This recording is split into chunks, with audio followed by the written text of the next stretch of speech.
Hi friends! ఈరోజు నేను lunch కోసము ఉల్లిపాయ కాకరకాయ ప్రిపేర్ చేశానండి. టేస్ట్ అయితే సూపర్‌గుంది.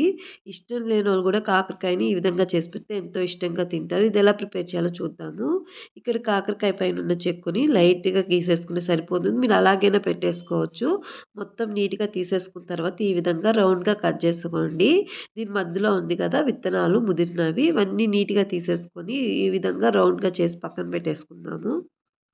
చూసారు గదా! మధ్యలో ఏం లేకుండా ఈ విధంగా బాగా తీసి పక్కన పెట్టేసుకోండి. దీనిలో ఉన్న చేదు పోవడం కోసం నేను కొంచెం సాల్ట్, పసుపేసేసి బాగా కలిపేసుకొని ఒక 15 మినిట్స్ పక్కన పెట్టేసుకున్నాను.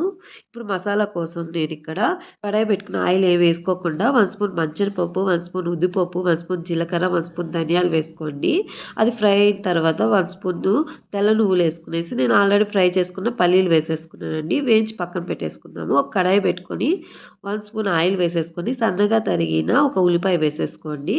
అలాగే కొంచెం చింతపండు, కొంచెం పసుపు వేసేసుకొని ఒక 3 మినిట్స్ ఫ్రై చేసేసుకుంటే సరిపోతుంది. ఇది ఫ్రై అయిన తర్వాత కొంచెం కరివేపాకేసుకొని ఒకసారి ఫ్రై చేసేసి ఇది చల్లారేదాకా ఈ మిశ్రమాన్ని పక్కన పెట్టేసుకుందాము. ఇప్పుడు ఒక మిక్సీ జార్ తీసుకొని చల్లారిన మసాలా దినుసులు ఇందులో వేసేసుకొని గ్రైండ్ చేసేసుకుందాము. దీన్ని ఇంకా గ్రైండ్ చేసిన తర్వాత మనం ఆల్రెడీ ఫ్రై చేసి పెట్టుకున్న ఆనియన్స్ ఇందులో వేసేసుకొని అలాగే 1 ½ స్పూన్ కారం, కొంచెం కల్లుప్పు వేసేసుకున్నానండి. ఈ విధంగా గ్రైండ్ చేసుకున్న తర్వాత ఇందులో కొంచెం వాటర్ యాడ్ చేసేసి ఈ విధంగా మెత్తగా గ్రైండ్ చేసి మసాలాని పక్కన పెట్టేసుకుందాము.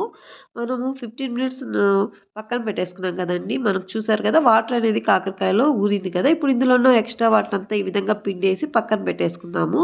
మనకు చేదనేది ఉండదండి ఇప్పుడు. ఇప్పుడు ఒక కడాయి ఇందులోకి 3 స్పూన్ల ఆయిల్ వేసేసుకుంటున్నానండి. ఆయిల్ హీట్ ఎక్కినాక ఇందులోకి కాకరకాయలన్నిటిని వేసేసుకొని ఫ్రై చేసేసుకుందామండి. కాకరకాయ అనేది మనకి హెల్త్‌కి చాలా మంచిది.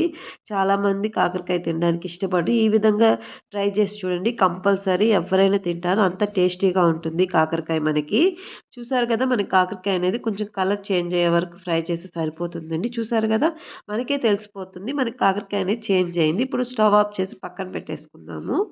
ఇది కొంచెం చల్లారిన తర్వాత మనం ఆల్రెడీ గ్రైండ్ చేసి పెట్టుకున్నాం కదండీ మసాలా.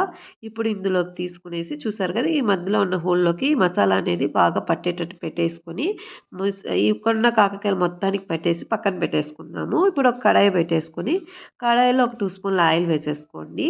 కొంచెం ఆయిల్ హీట్ ఎక్కినాక మనము ఈ మనం మసాలా పెట్టేసుకున్నాం కదండీ! ఉల్లి, కారం, కాకరకాయ ఇప్పుడు ఇందులో 1 బై 1 ఆయిల్‌లో పెట్టేసుకుందాము. ఇలా పెట్టేసుకొని మీడియం ఫ్లేమ్‌లో ఒక 5 మినిట్స్ మూత పెట్టేసుకుందాము. హై ఫ్లేమ్‌లో పెట్టుకుంటే మాడిపోతుంది. అన్నం ఉడకదండి. సో, మీడియం ఫ్లేమ్‌లో పెట్టేసుకోండి. 5 మినిట్స్ తర్వాత ఈ కాకరకాయ మరోవైపు తిప్పేసుకొని ఒక 5 మినిట్స్ పెట్టేసుకోండి. ఎంతో టేస్టీ అయిన మనకి కాకరకాయ కారం రెడీ అయిపోతుందండి. నేను ఫస్ట్ టైమ్ ట్రై చేశానండి. టేస్ట్ అయితే సూపర్‌గుంది. ఇష్టం లేని వాళ్ళు కూడా ఎంతో ఇష్టంగా తింటారు. వేడి వేడి అన్నంలో కలుపుకొని తింటే సూపర్‌గుందండి టేస్ట్. మీరు కూడా కంపల్సరీ మీ ఇంట్లో ట్రై చేయండి. మీకెలా వచ్చిందో నాకు కామెంట్ బాక్స్‌లో కామెంట్ చేయండి. ప్లీజ్ మా ఛానల్‌ని కొత్తగా చూస్తున్నట్లయితే please subscribe my channel. Like చేయండి, షేర్ చేయండి. Please support